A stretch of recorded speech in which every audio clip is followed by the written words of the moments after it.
سلام، نازنین هستم. به چنل نگافکت خوش اومدید. همونطور که در ویدیو قبل گفتم من داستان زندگی رضا شاهو به 2 قسمت تقسیم کردم.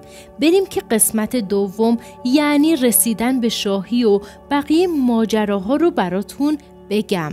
محمد علی فروغی اولین نخست وزیر رضا شاه بود.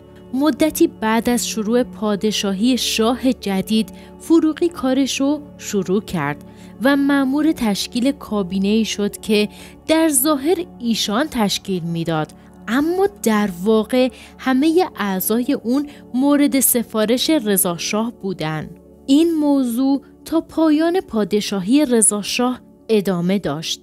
یعنی در ظاهر نخست وزیر تشکیل کابینه میداد یا از طرف مجلس انتخاب می شدن. اما در واقع همه اول مورد تایید رضا شاه قرار می گرفتن و بعد به قدرت می رسیدن. وقتی کارنامه دولت ها و نخست وزیران زمان رضا شاه رو بررسی می کنیم متوجه میشیم اکثرا آدمای باسواد، فرهیخته و میهن پرستی بودن. فروغی رابطه خوبی با انگلیسی ها و روس ها داشت. فروغی آدم متعادل، مؤدب و اهل مذاکره و گفتگو بود. با ادب و بدون جنگ و دعوا حرف خودش رو به کرسی می نشوند. گذشته از خود فروغی که آدم بسیار باسوادی بود، اعضای کابینش هم آدمای کاردرستی بودن. مهمترینش هم علی اکبر داور که یکی از تواناترین و لایق‌ترین سیاستمداران تاریخ ایران معاصر محسوب میشه. توی مدت کوتاهی لایحه احداث راه آهن کشور تهیه و به تصویب مجلس رسوند و به همت داور اولین جاده مدرن تهران شمال یا همون جاده چارلوس تکمیل شد. همچنین مدرسه اقتصاد برای آموزش مدیریت و اقتصاد و حسابداری ایجاد کرد که اساتیدش استادان برجسته خارجی بودند. اقدام دیگر داور اعطای بورس به دانش آموختگان ایرانی برای تحصیل در خارج از کشور بود که بعد از اتمام تحصیلات برگردن و به مملکت خودشون خدمت کنن. مهمترین کاری که داور انجام داد تحول در دادگستری و قوه قضاییه بود و دادگستری مدرن ایران ایجاد شد. شخص مهم بعدی ابوالحسین تیمورتاش بود که وزیر دربار شد. وزیر دربار مسئول امور دربار بود و رابطه بسیار نزدیکی با شاه داشت. تیمورتاش جدا از سواد بالایی که داشت از محدود افرادی بود که میتونست با خلق و خوی رضا شاه کنار بیاد. ضمن اینکه خودش هم مثل شاه آدم بسیار منظم و دقیقی بود. یکی از بهترین اقدامات رضا شاه این بود که نهاد حرمسرا رو برداشت. از قدیم رسم بود که پادشاهان در هنگام تاجگذاری شاه تاج رو از بزرگ خاندانش تحویل بگیره. ولی چون رضا شاه از خاندان بزرگی نبود، قرار شد تاج رو از روی یه سینی بردارن و روی سرشون بذارن. رضا شاه کلاً خیلی اهل سخنرانی نبود. توی سخنرانی یه سری وعده داد که در دوران سلطنتش اونو رو عملی کرد. توی سخنرانیش بر لزوم پایبندی به مقررات و شرع مقدس دین اسلام و مذهب تشیع تأکید کرد و آدم ضد دینی نبود. در سال 1306 مخبرالسلطنه نخست وزیر ایران شد. 6 سال نخست وزیر بود و در این مدت پایه‌های قدرت رضا شاه بیش از پیش محکم شد. رضا شاه در طول مدت پادشاهیش توجه بسیار ویژه‌ای به ارتش داشت که از نظر ایشان مهمترین پشتیبان کشور محسوب میشد. بنابراین بخش عظیمی از بودجه کشور صرف ارتش و امور نظامی میشد. 12 اردیبهشت 1307 رضاشاه کاپیتولاسیون رو لغو کرد و همه اتباع خارجی در ایران در صورت ارتکاب جرم در ایران بر اساس قوانین ایران مجازات خواهند شد. این کاری که رضاشاه انجام داد آرزوی تمام ایرانیان میهن پرست از 100 سال پیش بود که قاجارها بعد از شکست به روس‌ها این حقو داده بودند. یکی از تحولات بسیار مهمی که در زمان رضاشاه اتفاق افتاد ارتقای جایگاه زنان به عنوان عضوی فعال از جامعه بود. مسئله‌ای که از تحصیل در مدارس و دانشگاه‌ها گرفته تا کشف حجاب و حضور فعال در جامعه رو شامل می‌شد. تحول مهم دیگه‌ای که در زمان رضاشاه رخ داد، تحول اقتصادی و وارد شدن ایران در مسیر صنعتی شدن بجز نفت بود که در زمان قاجارها بجز نفت که کامل دست انگلیسی‌ها بود، صنعت دیگه‌ای نداشتیم. قبل از پادشاهی رضاشاه عمده کارخانجات ایران به رنگرزی، چاپخانه، صنایع فلزی کوچک و چند کارخانه پارچه بافی فرسوده که متعلق به زمان ناصرالدین شاه بود محدود میشد.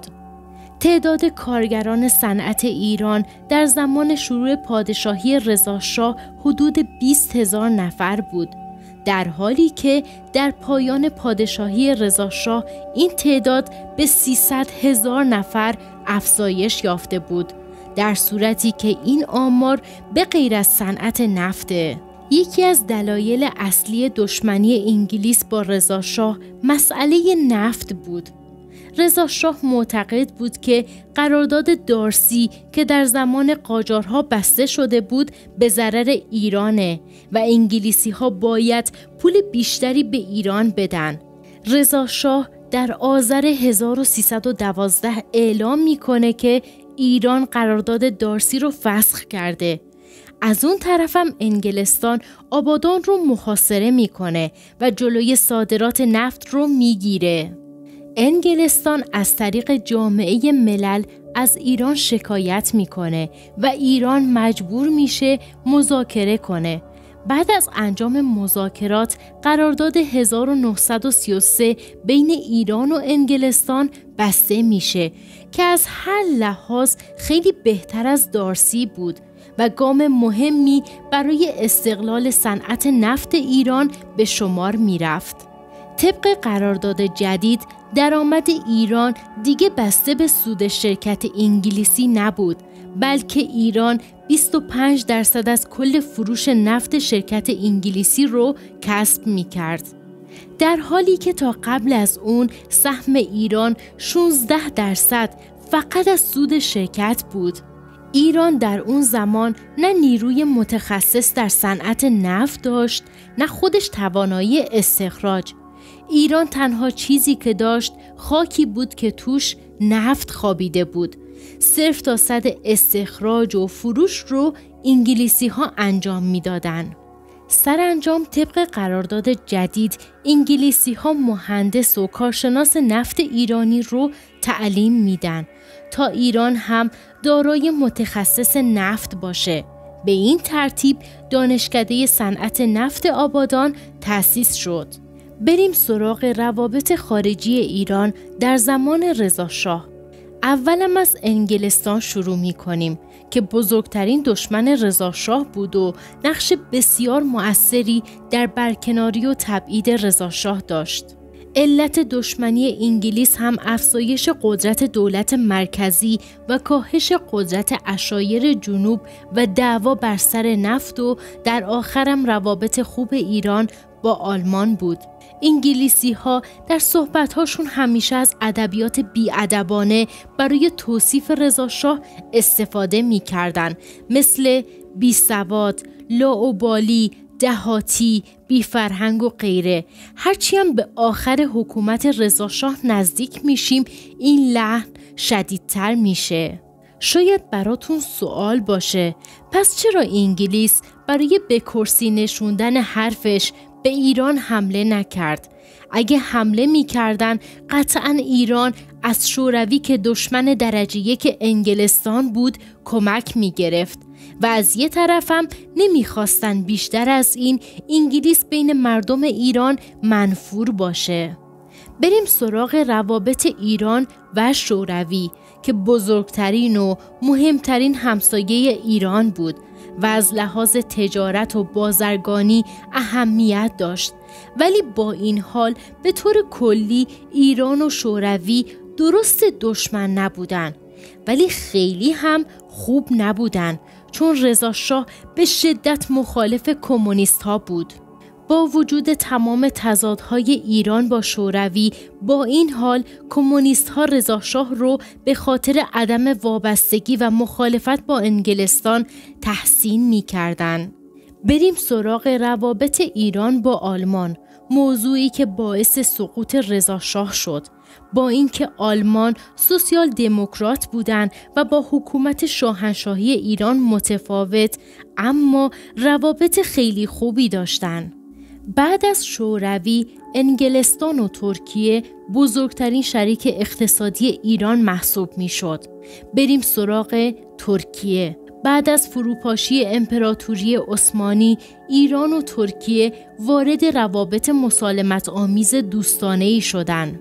علت اصلی روابط دوستانه ایران و ترکیه در زمان رضا شاه حل شدن اختلافات مرزی طرفین بود. سرانجام محمد علی فروغی در سال 1932 قراردادی رو با ترکیه می‌بنده که یه بار برای همیشه مرزهای ایران و ترکیه در شمال غرب تعیین تکلیف بشه و مرز فعلی همون مرز توافقیه. البته این مرز فعلی یکی از قدیمی‌ترین مرزهای جهانه که تقریباً از زمان چالدوران کم و بیش ثابت مونده. حالا دیگه وقتشه بریم سراغ علت اصلی سقوط رضا شاه. اگرچه خارجی ها به ویژه انگلستان نقش مستقیمی در سقوط رضا شاه داشتن، ولی منصفانه بخوایم قضاوت کنیم خود رضا شاه هم اشتباهاتی داشت که بزرگترین اشتباهش هم سرکوب و رنجوندن نزدیکترین و وفادارترین یارانش بود، کسایی که وفادارانه بهش خدمت و کمک کردند، اما در نهایت مورد بیمهری شاه قرار گرفتن. خیلی از خدمات و تحولاتی که در زمان رضا شاه صورت گرفت به خاطر تلاش و همت همین افراد بود که اگه نبودن قطعاً خیلی از پیشرفت‌ها اتفاق نمی افتاد.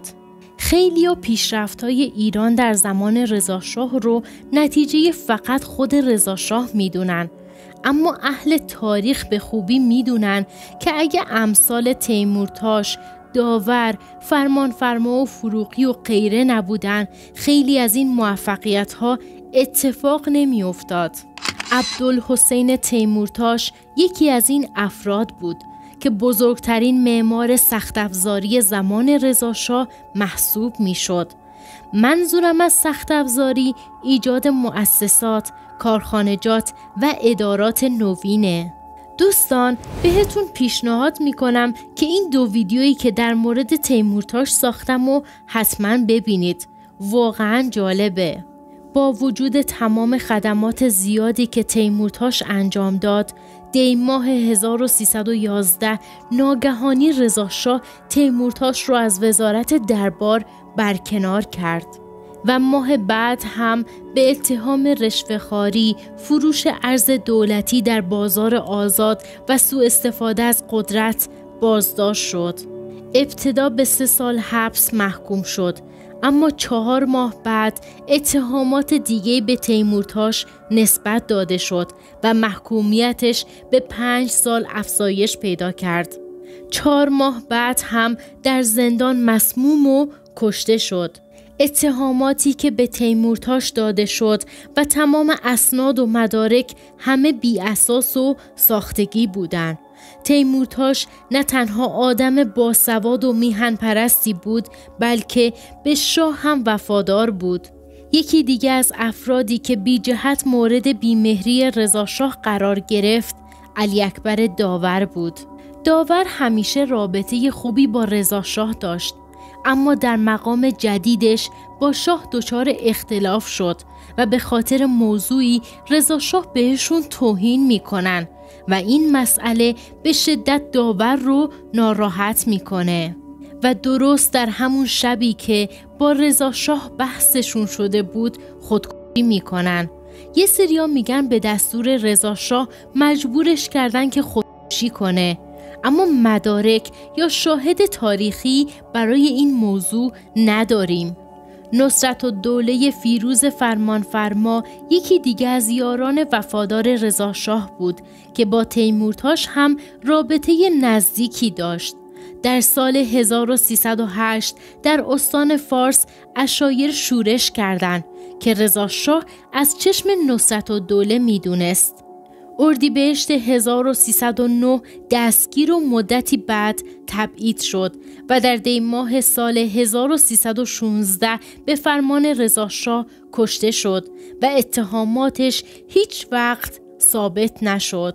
جعفر قلی خان سردار اسعد بختیاری یکی دیگه از یاران نزدیک رضاشاه بود که به مدت 6 سال وزیر جنگ بود، اما با وجود خدمات زیادی که انجام داده بود در آبان 1312 به اتهام نقشه برای قتل رضاشاه دستگیر و در فروردین 1313 در زندان کشته شد. اتهاماتش هیچ وقت ثابت نشد و قتلش هم در زندان به فرمان رضاشاه بود. سید حسن تقی‌زاده یکی دیگه از یاران نزدیک رضاشاه بود که سرانجام از ایشان جدا شد به خاطر عقاید و نظراتی که داشتن. چون تقی‌زاده آدم لیبرالی بود نمیتونست همیشه به رضاشاه چشم و بله قربان بگه. اگه دوست دارید با سید حسن تقی‌زاده این شخصیت مهم تاریخی آشنا شید، لطفاً این ویدیو مربوط به ایشان رو حتماً ببینید. بریم سراغ محمد علی فروغی که بزرگترین معمار نرم افزاری ایران در زمان رضاشاه بود. منظورم از نرم افزاری فرهنگ، اندیشه و ایدئولوژیه. در سال 1314 توی ماجرای کشف حجاب داماد آقای فروغی که حاکم خراسان بود به دلیل کوتاهی در اجرای قانون کشف حجاب و سرکوب مخالفان دستگیر و بعد هم بدون هیچ محاکمه‌ای اعدام شد. بعد از این ماجرا رضاشاه فروغی رو عزل میکنه و تا سال 1320 یعنی تقریباً 6 سال بعد خونه نشین میکنه و بهشون هیچ پست و مقامی نمیده. عقاید فروغی با عقاید حکومت رضاشاه مطابقت داشت. رضاشاه خودش آدم کم سواد اما وطن پرستی بود. بنابراین تحولات علمی و فرهنگی که در زمانش اتفاق افتاد همه مدیون ابتکارات و سواد فروغی و امثالش بود. تا سال 1315 دیگه تقریباً تمام اون یاران اصلی رضاشاه از صحنه قدرت کنار رفته بودن. بعضیا مثل تیمورتاش کشته شدن، بعضیا مثل فروغی خونه نشین، بعضیای دیگه هم مثل تقی‌زاده در خارج از کشور باقی موندن. ایران با شروع جنگ جهانی دوم اعلام بی‌طرفی کرد، اما ایران نمیتونست بی‌طرف باقی بمونه. قطعاً اگر رضاشاه یاران با وفای اصلیش رو از خودش دور نکرده بود یا زنده گذاشته بود، این افراد خیلی میتونستن توی اون موقعیت بهش کمک کنن. اینجاست که باید گفت خود رضاشاه در سقوط خودش مقصر بود. وقتی جنگ جهانی دوم در سال 1318 شروع شد، هیچ کس پیش بینی نمی کرد که 2 سال بعد متفقین به ایران حمله کنند، اونم به خاطر کمک به شوروی در برابر آلمان.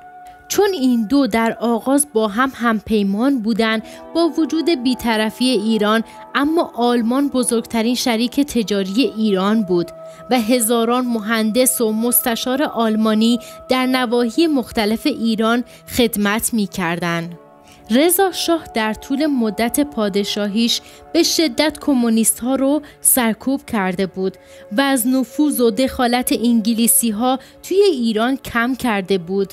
درست ایران اعلام بی‌طرفی کرده بود، اما همه میدونستن که حکومت و البته افکار عمومی طرفدار آلمان هستن و دوست دارن آلمان جنگ رو ببره، چون ایرانی‌ها از انگلیسی‌ها و روس‌ها به خاطر تجربه‌های تاریخی دل خوشی نداشتن. اوضاع اونطوری که آلمان می‌خواست پیش نرفت. انگلستان و آمریکا هم تصمیم گرفتن به کمونیست‌ها کمک کنن تا آلمان رو توی شوروی زمینگیر کنن. تنها راه هم برای کمک به شوروی ایران بود. ایران پل پیروزی متفقین بود. رضا شاه نمیدونست که طرف کدوم رو بگیره. به خاطر همین همچنان بر اصل بی‌طرفی ایران در جنگ پافشاری می‌کرد. کمتر از 2 هفته مونده بود به حمله متفقین به ایران. سفرای شوروی و انگلستان از علی منصور نخست وزیر ایران میخوان 4/5 آلمانی‌های مقیم ایران رو اخراج کنه، اما منصور به دستور رضا شاه با اونا مخالفت میکنه. 1 هفته قبل از حمله باز هم از علی منصور همینو میخوان، اما باز هم مخالفت میکنه. سرانجام متفقین در 3 شهریور 1320 به ایران به همین بهانه حمله میکنن. البته یه نکته هم اینجا بهتون بگم، حضور آلمانی ها در ایران فقط بهانه بود و حتی اگه اونا هم نبودن باز هم متفقین به ایران حمله میکردن، چون کمک به شوروی یه مسئله حیاتی بود. روس‌ها بمباران شهرهای شمالی ایران رو شروع می‌کنن و انگلستان هم از جنوب حمله می‌کنه. رضا شاه در عرض چند روز علی منصور رو برکنار می‌کنه و از فروغی که از 6 سال قبل خونه نشین شده بود می‌خواد که نخست وزیر شه. فروغی بعد از نخست وزیری بلافاصله به انگلستان و شوروی اعلام میکنه که ایران تمام شروط متفقین رو قبول میکنه. رضا شاه هم دستور میده ارتش مقاومتی نکنه. رضا شاه خیلی خوب میدونست همزمان نمیتونه از شمال با شوروی و از جنوبم با انگلستان وارد یه جنگ بزرگ بشه و در اون جنگم پیروز بشه. بنابراین تصمیم عاقلانه‌ای گرفت و اون هم تسلیم شدن بود. اگه ایران تسلیم نمی‌شد و جنگ شروع می‌شد، هزاران و شاید میلیون‌ها ایرانی کشته می‌شد و کلی خرابی هم به بار می‌اومد و عاقبت ایران هم شکست می‌خورد و هرچی رضا شاه در طول 16 سال پادشاهی ساخته بود نابود می‌شد. با وجود تسلیم شدن رضا شاه اما متفقین به طرف تهران پیشروی کردند و ارتش تسلیم شده بود. به همین خاطر پیشروی راحت صورت می گرفت. این پیشروی یعنی رضا شاه باید از سلطنت کناره‌گیری کنه. توی همون اوضاع رضا شاه چند فرمانده ارتش رو به خاطر مرخص کردن سربازها کتک میزنه. رضا شاه اون فرمانده ها رو به این دلیل کتک زد که ارتش در برابر متفقین مقاومت نکنه، نه اینکه کلاً منحل بشه، چون معتقد بود ارتش باید همچنان امنیت مردم رو تأمین کنه. در روزهای آخر حکومت رضا شاه کسی که خیلی نقش مهمی داشت و سرنوشت ایران رو تغییر داد محمد علی فروغی بود، چون انگلیسی ها بی نهایت از رضا شاه متنفر بودند و با وجود تسلیم شدن رضا شاه و اشغال کشور به دست متفقین اما خواستار برکناری رضا شاه از قدرت بودند. کمونیست ها خواستار ایجاد حکومت جمهوری بودند و انگلستان هم شروع به گشتن کردند تا از بین شاهزادگان قاجار یکی رو پیدا کنن و اونو شاه کنن. فروغی اما به انگلیسی ها تاکید کرد که نباید قاجارها به قدرت برسن و بهترین شخص برای پادشاهی محمد رضا پسر ارشد رضا شاهه. مقاومت فروغی در برابر انگلیسی‌ها تأثیرگذار بود. البته هرچی انگلیسی‌ها گشتن فهمیدن هیچ کدوم از شاهزادگان قاجار لیاقت پادشاهی رو ندارن. در نهایت تصمیم گرفتن موافقت خودشون رو با پادشاهی محمد رضا شاه اعلام کنن. اصرار فروغی برای پادشاهی پسر رضا شاه در شرایطی اتفاق افتاد که رابطه ایشان و رضا شاه خراب شده بود. فروغی عاشق خاندان پهلوی نبود که اصرار داشت محمد رضا شاه به پادشاهی برسه، بلکه با توجه به شرایط اون موقع ایران به درستی این سیاست رو پیش گرفت. به این ترتیب رضا شاه از حکومت کنار رفت و از کشور تبعید شد. درست حکومت رضا شاه ایراداتی داشت، اما در طول مدت 16 سال 130 سال عقب ماندگی ایران در زمان قاجارها رو جبران کرد. دوستان، به پایان این ویدیو هم رسیدیم. لطفاً با لایک و کامنتاتون از من و چنلم حمایت کنید. ممنون از همراهیتون.